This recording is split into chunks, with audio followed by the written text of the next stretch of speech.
Yeah, thank you, Dwayne. My name's Nick. I'm a recovered addict. Hello, Nick. Thanks for asking me to come along to share. I was just thinking, introducing myself as a recovered addict has a little bit of a sound of almost like a bit of a paradox in there, because if you come to enough of these meetings, and I'm aware that there's a few guys in here who are like in residential doing detoxes and rehab and stuff, you get told pretty quickly that the real deal kind of addiction and alcoholism is fatal and it's incurable. So how come some people sit in these meetings like I just did and said, I'm recovered, and have the gall to sit here and say that? I'll hope during whatever I'm going to say, what it is that I'm going to say tonight, I managed to kind of explain that a little bit. And also as well, I don't want to say anything deliberately that's controversial or is going to fly in the face of anything that people are being, that they're having to take part in anywhere else. What I am going to say tonight is just purely my experience. And that is quite, that's a very specific thing, because I spent quite a few years knocking around rooms that looked on the face of it just like this. Down on the south coast, other fellowships and this one as well. And what I did was I looked okay. I was apparently doing everything that was on offer in these rooms. I was apparently doing the steps. But what I was doing was I was repeating, parrot fashion, a load of stuff that because I've got quite a good memory and I like to fit in and I like to sound good. And I don't like to stand out too much from people, so I've repeated a lot of things which I heard and hadn't read, and as a result of that, I actually didn't really form the correct picture of exactly what it is that I suffer with as an addict. And fortunately, depending on which way you're looking at it, I took a few hard knocks to find that out. Look, I won't give you much of my drinking and using stories. It's not particularly that exciting. I've got about 10 years of using drugs recreationally, drinking every day, and they're 10 years I look back on, I had a good time. I wouldn't swap them. And I don't intend to try and forget all that stuff. Then I had a few years where things like consequences and financial problems and employment problems and relationship problems were starting to mount up, and I was exhibiting periods of looking okay and everything was relatively stable because I was gripping on tight and holding everything together, and then I'd have periods where it all went completely to hell. And I would then be faced with a period of trying to rebuild stuff. It wasn't until the last 3 or 4 years that I started to feel completely and totally confused and baffled as to why I was doing what I was doing. And it wasn't anything particularly exciting, but I was making myself extremely physically ill. I was creating a load of carnage with relationships that I didn't seem to have. It almost felt like I didn't really have any part to play in these situations. I was just standing back and going, why in the name of God am I behaving like this? I don't intend to be this guy. What the hell's happened to me?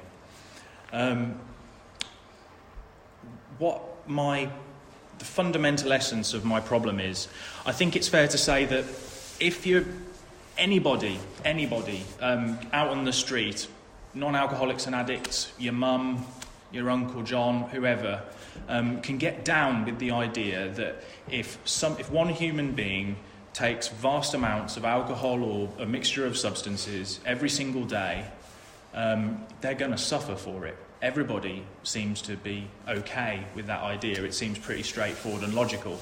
But the one thing that hardly anybody seems to understand, and I do mean anybody, is why is it that person, i.e. me, when everything's looking good for me, I've got some work, I've got a nice missus, I've driving a nice car, everything's going okay. I'm getting some, I was actually at the point when I discovered this stuff and I ended up having a step one experience. I was employing quite a few people and had a little group of restaurants down on the south coast. It was all looking okay on the face of it. But why would a person like that, who's had a load of pretty bad experiences, why would they pick up the first one? Because it's obvious what's going to happen everybody knows what happens when you take loads of drugs and do it every day. It's going to screw you up. But what nobody can answer is why Nick, at certain times when he says he's having a week off, or I just feel bad. I don't want to do this anymore. I'm sick and tired of this life I'm living. Why is it that when I make a firm resolution to stop, and what I mean by firm resolution is, I'm not saying this for anybody else's benefit. I'm not even promising anybody else anymore. I'm sick and tired of explaining myself, and I don't even like the sound of my own voice when I'm promising the people that love me that I'm not going to do this again and not going to hurt them again. I've just said it to myself, and it's just a promise in my own heart, and it's honest, and I mean it, that I'm not going to do this anymore. Sod this, I'm out. That's the end of it. I know I need to quit. Why is it then that I last often a certain period of time? Now, that can be 2 days. It can be 16 hours. It can be from the time I go to bed until I wake up in the morning. Or sometimes, for no reason that I can explain whatsoever, I can get like 3 months. And this is the thing that I'm going to say might sound a little bit controversial, because I was told for a long time that when I did relapse, when I picked up, it would be down to thinking and feelings. And okay, I've bought that for ages. I was like, yeah, okay, cool, that sounds fine. Anybody knows that if you've had a stressful day at work, you have a beer, or if you're having a really bad time at your desk, you go out for a fag. You use because you're feeling sure. Okay. But actually, when I've looked at my experience over time, I've picked up again on good days, and actually I've been really quite happy during some of these periods where I can't explain to you why I've managed to stop for that period of time. That's inexplicable. I've just been able to. And what's more as well, I haven't been tormented and hounded by thoughts of drinking and using and going out and getting smashed. It hasn't really occurred to me sometimes. And what's more, everybody around me can see that Nick means business and he's doing better this time, and he's doing fine. And I feel like I'm doing fine as well. And just at that point, a couple of weeks after I think everything's starting to improve again, the thought just pops into my head that actually I can't really remember what happened. Well, I can't really remember the reason why I stopped. There's the vague and hazy. I know I'm not drinking at the moment. I know I'm not taking loads of morphine at the moment. I know I'm not smoking crack at the moment. But I can't really remember why. If I said to anybody in this room, go and run face first into a door without putting your hands out in front of you, I don't know if anybody's deliberately done that, but you don't need to be told. I wouldn't get any takers. Nobody would do it because they know that hitting your face hard and fast is going to hurt. It's like going and sticking your hand in a kettle, or the analogy in this book is going and putting your hand on a hot stove. Nobody needs to be told or find out again what it feels like to burn your hand or hurt yourself. So why is it that when I think about picking up again, I don't get any of the alarm bells going off, that perspective, the hang on, Nick, this is a serious situation here. I need to think about what I'm doing before. This is a major decision, you look at what happened last time. No, those thoughts don't occur to me at all. Like, the thought just pops in. Sometimes I've thought about it a little bit and it's like been a slow erosion, and then I feel like I'm getting a bit obsessed with it. But other times, even more randomly, it's just straight, it's kind of just boff, out the blue. And the next thing I know is I've walked out of a meeting, from another fellowship, feeling like I've just decided to get back into my home group, and I'm getting on with things, and I've just asked for some service, and I've been given a service position, and I'm great, and I say goodbye to everybody. It's lovely to see them all again. I've got in the car, thought, do you know what? Hang on a minute. Yeah, I've still got his number. Picked it up. 15 minutes later, I'm smoking heroin in an Aldi car park. That was 3 months clean. Like, I don't know. If that is about feelings and emotions and everything else, I can't tell you what feelings and emotions I was having apart from good ones at that particular time. And 10 minutes later, I wasn't having very good feelings and emotions, because I knew I was back in it then. And all of a sudden, I understood why I got off this in the first place. So, what if you've got something like that? And that's, I don't know, that maybe some of you might identify with that. Some of you might hopefully get round to having that. Some of you sitting in this room, even more controversial, some of you might not have that problem. There are some people that do end up in meetings and rooms just like this who can make a decision to never use again and stick to it. Those people exist. They aren't addicts or alcoholics in the sense that this book of Alcoholics Anonymous lays out. The people that this book is talking to have lost the power of choice, because something seems to, and this is what happens to me, something goes wrong in my head where I can't remember how bad it was last time, and I don't have the perspective to see the situation for what it is, and I don't have the willpower to not do it. And the acceptance of that situation, you can wrap all that I just said up, and you can call that powerlessness. But when I finally and truly accepted that and saw that for what it was, that's probably the most terrifying situation I've ever been in, because it took away any single thought that there might be something that I can do about this problem. Because what saying I can do something about this would be to say that I can, through power of thought and using my mind, can overcome something that is a failure of my mind. It's stupid. It doesn't work. It's like trying to put out a fire with petrol. It's going to fail me, and it did for a long, long time. I ended up finding this not because I was down on a social life, not because I wanted to spend 1 or 2 nights a week sitting in church halls.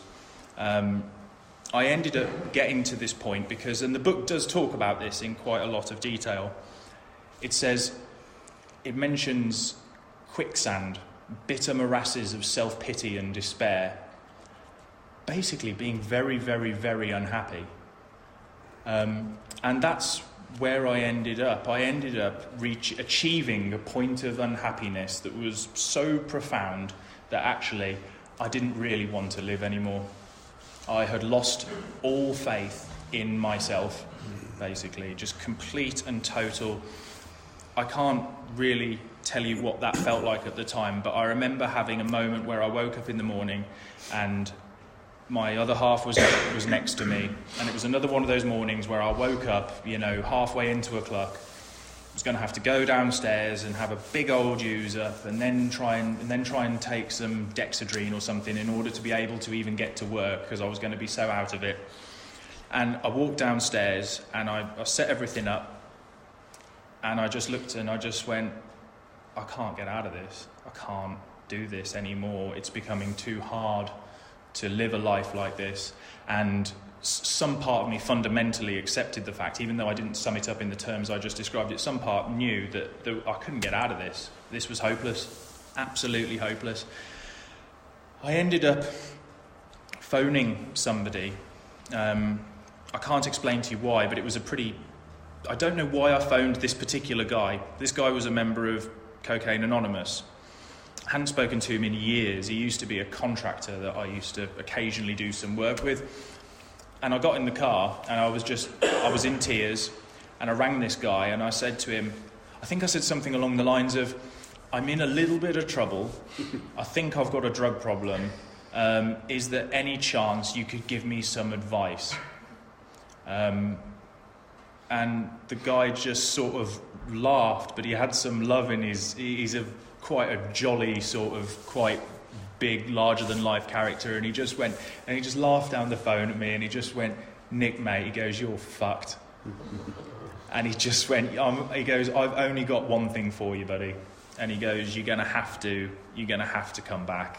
You're gonna have to join up with us lot, and you're gonna have to try and do this, and you're gonna have to try and put in the action. And then he said, I really do hope for you that if you do that, then you will have the required spiritual experience in order to beat this. Because he said, I've got nothing human to offer you apart from some instructions of what I did, and two sets of crossed fingers that what happened to me happens to you.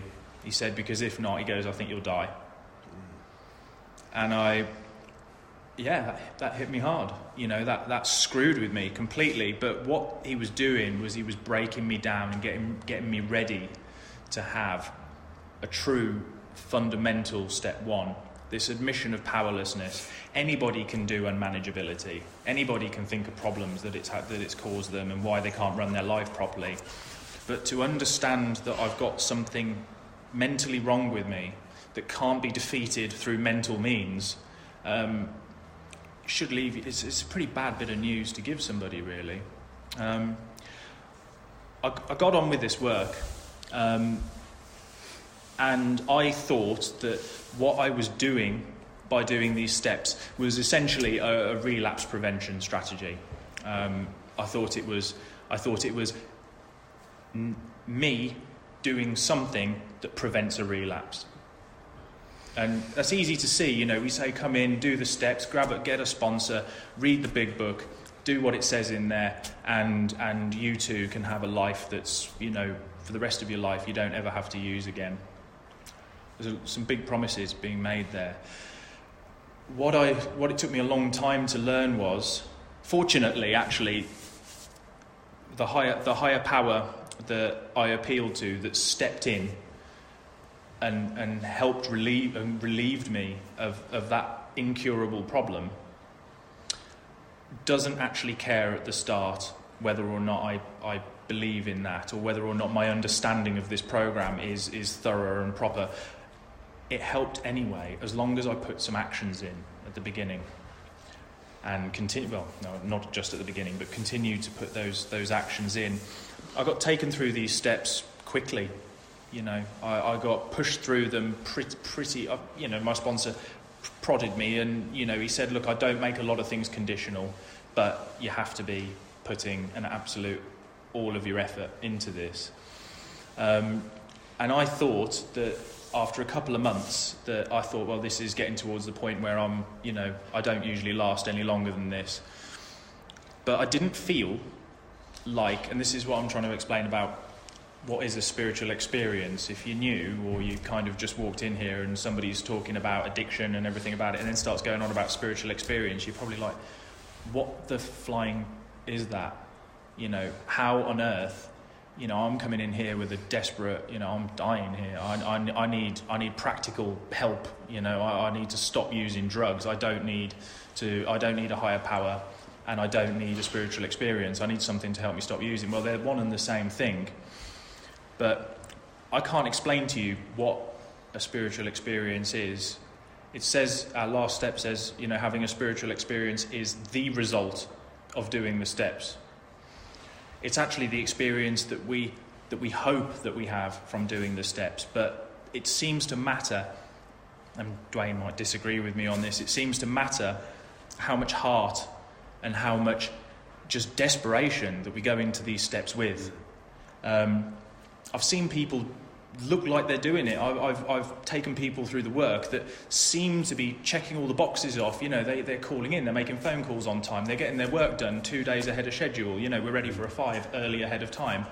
And yet they've just gone and used again. Mm-hmm. And it wasn't until they've come back and they turned around and said, yeah, I was just complying with what you said. I had no interest in it whatsoever. I don't know. When I arrived here the second time round, All I can tell you is I really, really meant business. Well, I didn't mean business, I just didn't want to die. I just didn't want to carry on like that. I didn't want that life anymore. And I was desperate and I was out of ideas and I was just like, I don't know, I know nothing. I can't even tell you what my favourite colour is. I don't even know who I am anymore. I'm finished. I'm a wreck, you know, but I felt like an empty bottle that could have been filled up with anything. And if people had filled me up full of bullshit that wasn't going to help me, I'd have accepted that just as gratefully as well, because I didn't know better. I'm just really grateful that somebody took me by the arm and showed me this process, these steps. I mean, what can I say? I mean, there's a couple of in fact, bear with me a sec. In here, these are step 10 results, but if I was a salesman and I was trying to work for CA and I was trying to get as many customers and punters in and keep them interested, I'm imagining that if anybody's new, they're here because they don't want to use anymore. They've had enough. Well, if that's the case, you've probably got quite a long history of fighting it and trying to control it, and it hasn't got anywhere. If it had, you'd be out there not using. So when it says here, right, hang on. We will see that our new attitude toward liquor has been given us without any thought or effort on our part. It just comes. That is the miracle of it. We are not fighting it, neither are we avoiding temptation. We feel as though we had been placed in a position of neutrality, safe and protected. We had not even sworn off. So, really, I can say wholeheartedly, that's my experience, that's what's on offer. I'm not sitting here saying that I do really well at this programme, this is, I've put in loads of effort and all this kind of stuff, but what I can tell you is I've experienced a change that means that I feel like it just said. I genuinely do. I've gone from a hopeless, beat-down guy that could not stop and couldn't get any time off and had lost all total faith in himself to a guy that knows that I don't ever have to use again, as long as I'm prepared to maintain a spiritual condition, which comes through working the steps, and even more than that, really helping others. I take people through this work. I think probably the biggest demonstration that I could ever give anybody of a change that's happened to me is I actually like coming here and doing things like this. It wasn't my idea of fun 5-6 years ago, coming to these kind of rooms. Now, I really do actually quite like it. I'll go out of my way to do it. And what's more as well, if somebody comes up and says, I'm in a mess, I'm this, that and the other, I'll turn around and say, yeah, I'll help you if you want. I will do what I can to show you what to do. The rest is between you and God, really. I don't know how much time I've got left, but I'd just say that if you are new and you're struggling, or you're back and you've been around the CA and recovery merry-go-round loads and loads of times, I can recommend this work to you and this program to you and this way of life to you, not because I think it makes more moral sense for you to do it or any other form of sense, but it can save your life. And ultimately, at the start, that really should be the biggest motivator that you've got. What will keep you here, hopefully afterwards, is actually the joy and satisfaction that you get out of living in a life that's completely different to the one you had before. I strongly recommend it, and thank you very much for having me around to share. Thank you. Thank you, Nick.